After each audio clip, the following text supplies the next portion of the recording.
हाय आपण समस्त को मोर सादर नमस्कार। आशा करुँची आज दिनटी भल थी आपण मैंने समस्ते भलरे थे आपण मानकर शरीर और मन दुईटी भल अवस्था थी बोली आशा करुँची।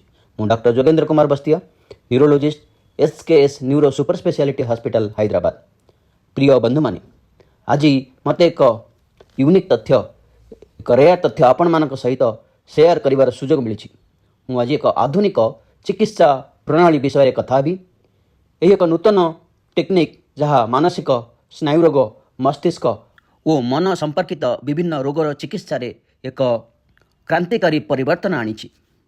आज आम समस्ते एक आधुनिक जुगरे रोचु। ये जुगटी हूँ internet, super computer, artificial intelligence, robotics आउ ऑटोमेशन रो जुग। ये विश्व आज बहुत रैपिड गति त्वरान्वित भाव में आगक बढ़ी चली। आजिकल कार्यगुड़िक बहुत सहज, बहुत दक्ष और सरल भाव में संपन्न हो जाउछि। लोके एभे किछि क्षण मध्य तांकर समस्त प्रश्नर उत्तर कंप्यूटर रे गोटे सिंगल क्लिक रे पाई पारुछंती। आजिकल जड़े अन्य जनक सांगरे किछि क्षण मध्य संपर्क स्थापन करि पारुछंती। टंका पैसा किछि मिली सेकेंड रे जड़े दूसरे को शेयर करि पारुछंती, पठै पारुछंती, जो माने कि हजार हजार किलोमीटर रे दूर रे रहउछंती। कई व्यक्ति विश्वर गोटे प्रांत अन्य प्रांत को केवल किछि घंटा मध्य यात्रा करि पारुछंती। आज यही सब किछि संभव होउछि उच्च गुणवत्ता हाई क्वालिटी टेक्नोलोजी जो गुटा कि दिन को दिन डेभलप हो चली उन्नति कर चली। तेज एपरी एक आधुनिक समय आमर स्वास्थ्य सिस्टम हेल्थ सिस्टम पछारे पड़ जा उचित नुहे। से समय को समय नुआ टेक्नोलोजी, नुआ मॉडर्न थेरापी, नुआ एडवांस टेक्नोलोजी डेभलप हो मार्केट को आसूची, जहाँ आमर आधुनिक चिकित्सा प्रणाली को पुनर्गठन करुच्ची। आजिकल कौन से व्यक्ति वेदनादायक साइड इफेक्ट थी कॉम्प्लिकेटेड प्रोसेस जटिल प्रकार होता चिकित्सा को चाहूना से चाहते गोटे सरल चिकित्सा, गोटे बिना दरद बिना वेदना शून्य चिकित्सा और प्रभावशाली चिकित्सा। आजिकल लोक मैंने चाहते एमती एक चिकित्सा जार कौन प्रतिकूल प्रक्रिया ना, जो थे कौन हानि हबार ना, जो थे कौन जटिल प्रक्रिया कौन कॉम्प्लिकेटेड प्रोसेस इनवॉल्वमेंट ना, जहाद्वारा से रोगरू राहत पाई। लोक मानकर यही आशा आउ अपेक्षा को ध्यान रखी ये नुआ जुगर टेक्निक आउ आधुनिक चिकित्सा पद्धति नुआ आशा संसार करुच्ची और नुआ समाधान नहीं आसूची। आज मु एमती एक अत्याधुनिक टेक्निक चिकित्सा पद्धति मॉडल थेरापी विषय कथा हेबी, जहाँ स्नायु मस्तिष्क और न्यूरो रोग पीड़ित थिबा रोगी मानकु चिकित्सा दबारे नुआ आशा संसार करुच्ची। एही नूतन जुगर प्रजुक्ति मॉडर्न थेरापी मॉडर्न टेक्नोलोजी नाम है आरटीएमएस थेरापी, अर्थात रिपिटेटिव ट्रांसक्रैनियल मैग्नेटिक स्टिमुलेशन थेरापी। यह हेउची एक अत्याधुनिक cutting edge neuro modulation technique. यह एक नॉन इनवासिव ब्रेन स्टिमुलेशन टेक्निक जहाँ व्यवहृत हुए अनेक प्रकार साइकाट्रिक और न्यूरोलोजिकल रोगरे मस्तिष्क मन स्नायु और मांसपेशी संपर्कित रोगरे बिना कौन हानि और गंभीर प्रतिकूल प्रतिक्रिया बिना चिकित्सा करने। यह हूँ एक वेदना शून्य प्रक्रिया, ए कौन पेन हुए ना, यह को व्यवहार करने बहुत सहज बहुत सिंपल प्रोसेस है। ए कौन सर्जरी एनेस्थेसिया निशा इंजेक्शन देवा दरकार हुए ना, ए कौन छुंची फोड़ा कौन इंजेक्शन नेबा दरकार पड़े ना। ये चिकित्सा आपको कौन मेडिसिन खाइबा कौन तैल पदार्थ केमिकल्स खाइबा दरकार पड़े ना। यही चिकित्सा आपको सुस्थ करे, आपन रोग को भल करे, केवल मस्तिष्क किसी निर्दिष्ट अंश को मैग्नेटिक पल्सेस पठे करी यही कार्य करने आपण मस्तिष्क उपर मुंड उपर एक निर्दिष्ट पार्ट उपर एक मैग्नेट रखा जाए और से मैग्नेट ठारू मैग्नेटिक पल्सेस आपण मस्तिष्क भीतर को पठा जाए। एबे आसंतु आमे जानिबा आरटीएमएस रो जंत्रपाति विषय, आरटीएमएस मशीन इक्विपमेंट विषय किछि जानिबा। यही जंत्रर सबुठु मुख्य अंश है मैग्नेट, जहाँ आम आरटीएमएस कॉइल कही था। यह विभिन्न आकृतिर मिले, साधारण भाव में कमन भाव में व्यवहृत होता आकृति हूँ फिगर ऑफ 8। ये इंग्लिश अक्षर नंबर 8 भली देखा जाए। ये अन्य एक कॉइल अच्छी जहाँ सर्कुलर कॉइल कहूँ जोटा गोलाकार रूप में थाए। यही कॉइल यही आरटीएमएस कॉइल गोटे जेनेटर सांगे संयुक्त होता है, जो मैग्नेटिक पल्सेस उत्पादित हुए और सेगुड़ी को कॉइल द्वारा आपणकर मस्तिष्क भीतर को पठा जाए। थेरापी आरंभ करने आरटीएमएस कॉइल को आपण मुंड उपर एक निर्दिष्ट पार्ट रे एक निर्दिष्ट अंश उपर रखा जाए। यही निर्दिष्ट पार्ट निर्दिष्ट अंश रोग अनुजाई भिन्न भिन्न हो पारे। किछि रोगरे यह मस्तिष्कर सामना अंश रे रखा जाए, किछि रोगरे पछ अंश रे रखा जाए, किछि रोगरे मझी भाग रे रखा जाए, किछि रोगरे साइड रे रखा जाए। ये सब निर्भर करे आम को प्रकार को स्पेसिफिक डिजीज को चिकित्सा करने को जाऊँ। जब चिकित्सा आरंभ हुए आरटीएमएस मैग्नेट आपण मस्तिष्क को बारंबार पुनः पुनः मैग्नेटिक पल्सेस पठाई थाए, जहाँ को आपण एक हल्का स्पर्श भली अनुभव करेंगे, आपण मुंड उपर टच कला भली अनुभव करेंगे और एक टिक टिक साउंड भी शुणी पारे। यही आरटीएमएस पल्सेस को बेले बेले बहुत द्रुत गति स्पीड रे पठा जाए, बेले बेले धीमा गति स्लो गति रे पठा जाए। ये पल्सेस को को गति में पठाଯିब स्पीड पठाजिब कि स्लो पठाजिब ताहा चिकित्सा करने पूर्व निर्णय करा जाए कारण यह रोग अनुजाई भिन्न भिन्न होता है और व्यक्ति अनुजाई भिन्न भिन्न होता है। जितेबाला ये मैग्नेटिक पल्सेस को द्रुत गति में पठा जाए यह अस्क्रिय निष्क्रिय अलसुआ धीर मस्तिष्क को सक्रिय करें एवं यह पुनः साधारण स्थिति को फेराई आने। सेहीपरि जितेबाला आम धीमा गति में स्लो गति में पल्सेस को पठाऊ ताहा मस्तिष्क को सप्रेस कर इनहिबिट करे यह अति सक्रिय अति उत्तेजित और अति संवेदनशील मस्तिष्क को शांत कराई ताकू पुनः साधारण स्थिति को फेराई आनी था। मैग्नेटिक पल्सेस गुड़िकर स्पीड सहित आउ किसी भी पारामीटर अच्छी जो गुड़िक चिकित्सा पूर्व निष्पत्ति नि जाए जपरी केते शक्ति रे पल्सेस गुड़ाक पठाଯିବ तार इंटेंसिटी केते प्रति थेरापी सेशन रे केते पल्सेस दिया केते टाइम इंटरवल रे दिया केते समय पर्यंत दिया ये समस्त जिनिस चिकित्सा पूर्व निर्धारित होता है। यह आम आरटीएमएस प्रोटोकॉल कहीथाउ। ये दुईटी मुख्य जिनिस गोटे है टार्गेट एरिया मस्तिष्कर क्यों पार्ट को स्टिमुलेट करा द्वितीय है आरटीएमएस प्रोटोकॉल केमिति पल्स पठाजिब केते स्पीड रे पठाजिब केते शक्ति सहित पठाजिब केते समय पर्यंत पठाजिब ये दुईटा बहुत जरूरी बहुत आवश्यक। ये समस्त विषय विभिन्न विभिन्न रोग पर विशेष भाव में व्यक्ति अनुसायी अलग अलग होता है एवं यह चिकित्सार सर्वोच्च लाभ पाई आपण को यह चिकित्सा को कम से कम किछि दिन किंबा किछि सप्ताह पर्यंत नियमित भाव में नेबा दरकार। केवल गोटे कि दुईटी सेसन नेबा परे आपण को हर इफेक्ट जना पड़िबो नहीं कारण ये थेरापी सेमिति काम करे नहीं। आपण को थेरापी को काम करने एटलिस्ट किछि दिन किछि सप्ताह पर्यंत कंटिन्यू नेले तार इफेक्ट आपण महसूस करि परिबे जानि परिबे तार इफेक्ट को अनुभव करि परिबे। एबे आमे जानिबा जे आरटीएमएस थेरापी काम केमिति करे केमिति हमर स्नायु और मस्तिष्क रोग को ठीक करे क्यों मेकानिज्म रे ये काम करे। ये थेरापीटी मस्तिष्क जो पार्टी न्यूरोलॉजिकल किंबा साइकाट्रिक रोग द्वारा विकृत हो जाए जार गठन और फंक्शन बिगड़ी जाए से पार्टी को मॉड्यूलेट करे मॉडिफाई करे ताको रेक्टिफाई करे ताको करेक्ट करे ताको नॉर्मल साधारण अवस्था को वापस आने। या मस्तिष्क नॉर्मल पार्ट को साधारण अंश को प्रभावित करे नहीं से कौन असाधारण किंबा साइड इफेक्ट हमको मिले नहीं। ये थेरापी केवल मस्तिष्क अबनॉर्मल पार्ट को ठीक करे। आरटीएमएस थेरापी किपरि काम करे ता बुझिबा आम प्रथम जानिबा दरकार जे एक साधारण मस्तिष्क नॉर्मल ब्रेन काम केमिति करे। मानव मस्तिष्क प्रकृतिर सबुठु अद्भुत और रहस्यमय निर्माण मध्य गोटे एते टेक्नोलोजिकल उन्नति सत्ते वैज्ञानिक मैंने आज जाए जानीपारी ना प्रत्येक भाव में जानीपारी ना एक साधारण मस्तिष्क नॉर्मल ब्रेन कार्य केमिति करे। तथापि मुझे एक सरल उपाय आपको बुझाई चेष्टा करी। आपण मैंने कल्पना करूँ गोटे बहुत बड़ पावर स्टेशन ता संगे गोटे पावर ग्रिड जोटा गोटे स्टेट को बहुत बड़ सिटी को शहर को इलेक्ट्रिसिटी सप्लाई करुए जो लक्ष लक्ष लोक कोटी कोटी लोक रोता हजार हजार घर थाए शताधिक भारी कारखाना थाए ता मध्य हजार हजार जंत्रपाति कंटिन्यूअस काम करुए। आपणकर घर गोटे छोट लाइट बल्ब हो कि से कारखाना काम कर गोटे बड़ भारी जंत्रपाति हो से समस्ते खूब संयम और संतुलित भाव में कंटिन्यूअस कार्य करुँच संभव हुए। एक केवल से सुपर एफिशिएंट पावर स्टेशन ता संगे जोड़ी होता पावर ग्रिड और सबस्टेशन द्वारा संभव हुए जो से जिते मात्रा आवश्यक ठीक से मात्रा से अमाउंट रे अनवरत भाव में इलेक्ट्रिक शक्ति पाऊ था। ये संभव हुए कारण से पावर स्टेशन मध्य एक बहुत दक्ष शक्तिशाली एवं भरोसायोग्य नेटवर्क थाए संजोग नेटवर्क थाए जो शक्ति अनवरत प्रवाह होता है और जहाँ घर बा फैक्ट्री प्रति छोट ठूँ बड़ जंत्रपाति को से आवश्यकता हिसाब से कंटिन्यूअस इलेक्ट्रिसिटी सठिक भाव में जोगाई थाए। जदि पावर स्टेशन कौन से अंश कौन विघात आसी था डिस्टर्बेंस आसी था तेज यह सहर से संलग्न अंश रिफ्लेक्ट हो जो इलेक्ट्रिक सप्लाई विघ्नित हो सेठारे जीवन व्यवस्था बिगड़ी। एवं आप आगू कल्पना करूँ यही टाइप्र पावरफुल पावर स्टेशंस हजार हजार संख्यार आपणकर मुंड भितर रखी दि जाइए जो गुड़ाक कंटिन्यूअसली काम करुँच जो मैंने आपणकर संपूर्ण जीवन दिन और राति अविरत विरति बिना कार्य करुँच शरीर गोटी गोटी कर कार्य प्रतिक्रिया को नियंत्रण करुँच छोट हो कि बड़ हो केमिकल हो कि बायोकेमिकल हो इलेक्ट्रिकल हो फिजिकल हो फिजियोलॉजिकल हो मेंटल हो साइकोलॉजिकल हो कि जेकोसी भी कार्य हो ताको कंटिन्यूअसली नियंत्रण करुँच और कंट्रोल करुँच।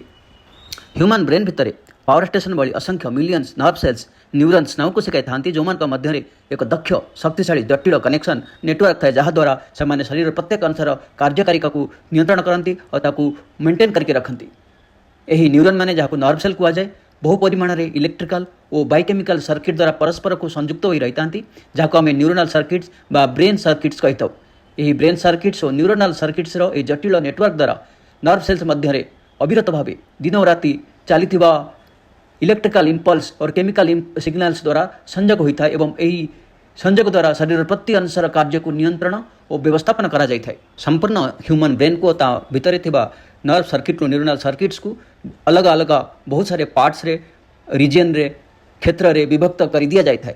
मस्तिष्क प्रत्येक अंश प्रत्येक क्षेत्र प्रत्येक रिजन एक निर्दिष्ट कार्य को बहन करने नियंत्रण करने दायित्व नहीं था। उदाहरण स्वरूप मस्तिष्कर सामना अंश आगर पार्ट आमर मनोभाव चिंताधारा सिद्धांत नेबा एवं कामदाम उपरे निर्णय नेबा भली कार्यर दायित्व नहीं थांती। आमर साइड वाला पार्ट शुणा ध्वनि को शुणा ताकू आनालिसिस करवा भाषा को बुझा आदि विषयर कार्य उपरे दायित्व नहीं थांती। पछवाला पार्ट देखा आखिर दृष्टिशक्ति को मेंटेन कर दायित्व नहीं थांती। मस्तिष्कर मध्य भाग आमर शरीर अंग संचालन चलवा दौड़ा नृत्य करवा और अन्य शारीरिक कार्य कर दायित्व नहीं थांती। जदि मस्तिष्कर एमती कौन गोटे एकाधिक अंश क्षतिग्रस्त हुए डैमेज हुए प्रभावित हुए विभिन्न प्रकार न्यूरो और साइकेट्रिक बीमारी द्वारा जमती ब्रेन स्ट्रोक ब्रेन में ट्यूमर ब्रेन को डैमेज हवा ब्रेन एक्सीडेंट हवा ब्रेन को ट्रमा हवा इन्फेक्शन हवा कि कौन मानसिक रोग द्वारा आक्रांत होगा द्वारा तेज से अंश संपर्कित शरीर कार्य विघ्नित होता है अस्तव्यस्त हो जाता है। यही परिस्थिति में आमर आरटीएमएस थेरापी एक बड़ भूमिका निर्णय करें। यही परिस्थिति में आम जब आरटीएमएस थेरापी दौ ये थेरापी रे चिकित्सा मैग्नेट आरटीएमएस कॉइल ब्रेन निर्दिष्ट अंश डैमेज अंश प्रभावित अंश को फोकस्ड मैग्नेटिक पल्स पठाई थाए। ये मैग्नेटिक पल्सेस पुनः पुनः रिपीटेड बारंबार पठा जाई थाए। यह मस्तिष्कर सही अंश एक निर्दिष्ट विद्युत चुंबकीय क्षेत्र सृष्टि करिथाए जहाँ न्यूरन रे फायरिंग एक्टिवेशन करिथाए एवं न्यूरन को उत्तेजित करी ताकू अधिक मात्रा रे केमिकल और इलेक्ट्रिकल सिग्नल पठाइबा पई कि उत्साहित करिथाए। ये एक्टिवेटेड नर्व सेल मस्तिष्कर सर्किट को अधिक और अधिक रासायनिक विद्युत संकेत पठाई थाए एवं प्रभावित ब्रेन रिजन रे अधिक ब्रेन केमिकल्स और न्यूरो ट्रांसमिटर बाहर को छाड़ा बाध्य करिथाए जहाँ ये थेरापीर तत्काल इफेक्ट पाई रेस्पॉन्सिबल अल्पकालीन प्रभाव पाई दायी। केबे केबे जदि आपण एही मैग्नेटिक पल्सेस को धीर गति रे निम्न तरंगितार पठाती स्लो गति रे पठाती तेबे यह अति सक्रिय अति उत्तेजित over activated over stimulate neuron मान को शांत करिथाए डीएक्टिवेट करिथाए। सेमाने अतिरिक्त और विकृत मात्रा एक्सेसिव मात्रा इलेक्ट्रिकल किंबा रासायनिक संकेत मस्तिष्कर सर्किट को न पठाती ताकू रोकी थाए प्रिवेंट करिथाए। यह द्वारा मस्तिष्कर विकृत पार्ट जहाँ अत्यधिक विकृत अति सक्रिय अवस्था थाए उत्तेजित अवस्था थाए अबनर्माल अवस्था थाए ताहाको पुनः तार साधारण जीव रासायनिक नॉर्मल स्तर को फेराई आनिबा संभव होता है। तबले आम आरटीएमएस थेरापी को बारंबार किछि दिन पई किछि सप्ताह पई केबे किछि मास पई कंटिन्यूअसली बारंबार देथौ तेबे यह प्रभावित मस्तिष्क पार्ट रे डैमेज पार्ट रे और ता रिलेटेड ब्रेन सर्किट रे किछि गुरुत्वपूर्ण किछि आवश्यक गठनात्मक परिवर्तन स्ट्रक्चरल चेंजेस आनी थाए। ये थेरापी नुआ सर्किट नूतन ब्रेन कनेक्शन नूतन न्यूरोनल ब्रिजेस और नूतन संयोग गठन करिता है जहाँ अत्यावश्यक जहाँ प्रभावित डैमेज ब्रेन एक्टिविटी को निष्क्रिय ब्रेन को शक्तिशाली करिता है प्रभावशाली करता है नॉर्मल स्टेट को आने हेल्प करिता है। यहीपरि या किसी अनावश्यक अननेसेसरी ब्रेन कनेक्शन को ब्रेन नेटवर्क को न्यूरोनल ब्रिज को डिस्ट्रॉय करता है ध्वंस करता है ताकू कम कर देता है एवं यही पुनर्गठन प्रभावित ब्रेन रिजन रे ब्रेन स्ट्रक्चर को नूतन भाव में व्यवस्थापित करिता है जहाँ बिगड़ी जाइथिबा ब्रेन फंक्शन को पुनः साधारण फिजियोलॉजिकल स्टेज को फेराई आनिबा पाही सहयोग करिता है हेल्प करिता है। ई टाइप रो प्रक्रिया को गठन और डिस्ट्रक्शन ये रिस्ट्रक्चरल चेंजेस को आम न्यूरोप्लास्टिसिटी कही था। यही न्यूरोप्लास्टिसिटी प्रभाव आम आरटीएमएस थेरापी इफेक्ट लंबा समय पर अनुभव करिथाउ। आरटीएमएस थेरापी बंद करदेले मध्य यार दीर्घकालीन लाभदायक प्रभाव कंटिन्यू होता है। यही प्रभाव केवल किसी मास नुहे बेले बेले किसी वर्ष पर्यंत भी कंटिन्यू रही पारि थाए। आपण थेरापी बंद करदेला पर मध्य इफेक्ट कंटिन्यू रही। बंधुगण एपर्यंत होइथिबा डिस्कसन रु आमे जानिले आरटीएमएस थेरापी कौन यह किपरि काम करिथाए यार कार्य प्रणाली कौन। एबे आमे जानिबा कि किए किए को पेशेंट ये थेरापी नवाकू योग्य अटंती। बहुत प्रकार न्यूरोलॉजिकल और साइकेट्रिक डिजार्डर डिजीज अच्छी जो थे ये आरटीएमएस थेरापी बहुत इफेक्टिवली काम करिथाए सेगुड़ाक आम नेक्स्ट वीडियो रे डिटेल डिस्कस करिबा। कौन भी रोगी जो मैंने ई टाइप रोग द्वारा पीड़ित होता जो मानी आरटीएमएस थेरापी एक इंडिकेशन थाए से निश्चिंत भाव में ये थेरापी को नहीं पारे चाहे तो से नवजुवक हूँ छोट पिला हूँ कि अति वृद्ध व्यक्ति हूँ गर्भवती महिला हूँ स्तन्यपान करुवा माँ हूँ कि हार्ट फेल्युअर पेशेंट हूँ किडनी फेल्युअर पेशेंट हूँ लिवर फेल्युअर पेशेंट हूँ से लंग फेल्युअर थाईपे से मल्टीपल डिफरेंट टाइप मेडिसिन नहीं था जदि से कौन सी न्यूरो कि साइकेट्रिक रोग थाए जो आरटीएमएस थेरापी काम करता से बिना संकोचरे कि बाधार थेरापी को निश्चिंत भाव नहीं पारे कारण ये थेरापी अन्य कौन रोग उपर अन्य कौन अर्गान उपर कि अन्य कौन मेडिसिन सांगे कोई रिएक्शन करे ना कोई व्याघात सृष्टि करे ना। तथापि ये थेरापी पर किसी विशेष कंट्राइंडिकेशन्स अच्छी किसी पेशेंट अच्छा जो मैंने ये थेरापी नहीं पारे ना जो मैंने मस्तिष्क बा शरीर भितर कौन धातुर थाए विशेषकर किसी फेरो मैग्नेटिक मैग्नेट द्वारा अट्राक्ट होता किसी धातु थाए जदि मस्तिष्क भितर किसी एन्यूरिज्म क्लिप सर्जिकल क्लिप थाए कि कान में किसी कक्लियर इम्प्लांट थाए आई इम्प्लांट थाए कि हार्ट किसी इम्प्लांटेड पेसमेकर थाए या डिफिब्रिलेटर थाए शरीर में किसी इन्फ्यूजन पंप या इन्सुलिन पंप जदि थाए से मैंने थेरापी नहीं पारे नहीं कारण मैग्नेटिक पल्सेस द्वारा से पंप मेसीन गुड़ाक डैमेज हो पारे यही किसी स्पेशल कंडीशन अच्छी जो थे थेरापी निश्चित अटे। एवं आसतु जाना ये थेरापीर कौन साइड इफेक्ट अच्छी कि ये थेरापी कौन एडवर्स इफेक्ट्स हुए कि आपड़ जानी आश्चर्य हे ये थेरापी कौन गुरुतर कौन सीरीयस कौन मुख्य प्रतिकूल प्रतिक्रिया सीरीयस साइड इफेक्ट ना मुझे अनर्थ कहूना मिछ कहूना ब्लफ करूना मु वैज्ञानिक प्रमाण दे कहूँ गत 20-30 वर्ष धरी हजार हजार क्लिनिकल ट्रायल्स फलाफल उपर आधारित तथ्य को एनालिसिस करी कहूँ ये थेरापी सारा विश्व में लक्ष लक्ष लोक दि जाइए विभिन्न न्यूरोलॉजिकल आउ साइकेट्रिक रोगपाई एवं से गुरुतर किंबा मुख्य साइड इफेक्ट प्रतिकूल प्रतिक्रिया प्रभावित होना। हाँ जरूरी भाव में किसी साधारण किसी सामान्य मामूली साइड इफेक्ट हो पाए जमीक थेरापी देउथिबा समय मस्तिष्क उपर हल्का पेन हो पाए हल्का डिस्कम्फर्ट हो पाए केबे हल्का झिमझिम टाइप्र अनुभव हो पाए आपंकर मुंड उपर बेले बेले कान टिक टिक साउंड गुंजन शब्द शुणाई दे पारे केवल हल्का किसी समय कान शुणा शक्ति कम हो पाए किंतु ये सब खूब अस्थायी थाए साधारण थाए केवल अल्प समय हुए और आपे आपे ठीक हो जाए या थेरापी देउथिबा बेले मात्र अनुभव हुए किसी समय पर किसी घंटा पर किसी मिनिट पर केबे केबे गोटे दिन 2 दिन पर तो स्वतः कम हो जाए इसमें स्पेशल ट्रिटमेंट कि स्पेशल चिंता करने दरकार नुहे आवश्यक पड़े ना। प्रिय बंधुगण ये वीडियो आज आम शिखिलु आरटीएमएस थेरापी कौन ये न्यू एज नूतन जुगर अत्याधुनिक टेक्निक किपरि साइंटिफिक भाव में काम करी विभिन्न प्रकार मस्तिष्क मन स्नायु रोग को ट्रीट करि थाए बिना पेन रे बिना साइड इफेक्ट रे बिना कोई मेडिसिन सर्जरी बिना इंजेक्शन आनेस्थेसिया रे बहुत इफेक्टिव भाव में ठीक करि थाए। परवर्ती वीडियो रे आमे जानिबा आरटीएमएस थेरापी को न्यूरो और साइकेट्रिक डिजीज रे इफेक्टिव को डिजीज को केमिति व्यवहार करा जाए किपरि यह आमर ट्रेडिशनल मेडिसिन को पारंपरिक औषध को रिप्लेस करिकी गोटे नुआ आशा नुआ परिवर्तन नुआ क्रांति आनी देछि। तेणु परवर्ती वीडियो पई अपेक्षा करंतु। एक विनम्र अनुरोध वीडियो टी लाइक करंतु चैनल टी सब्सक्राइब करंतु बेल आइकन टी को दबांतु जहाँद्वारा नुआ तथ्य आसिले आपको तुरंत तार नोटिफिकेशन मिलिबो और नुआ नॉलेज को तुरंत शेयर करि परिबे। धैर्य धरी ये वीडियो सुनी आपको बहुत बहुत धन्यवाद। जय हिंद।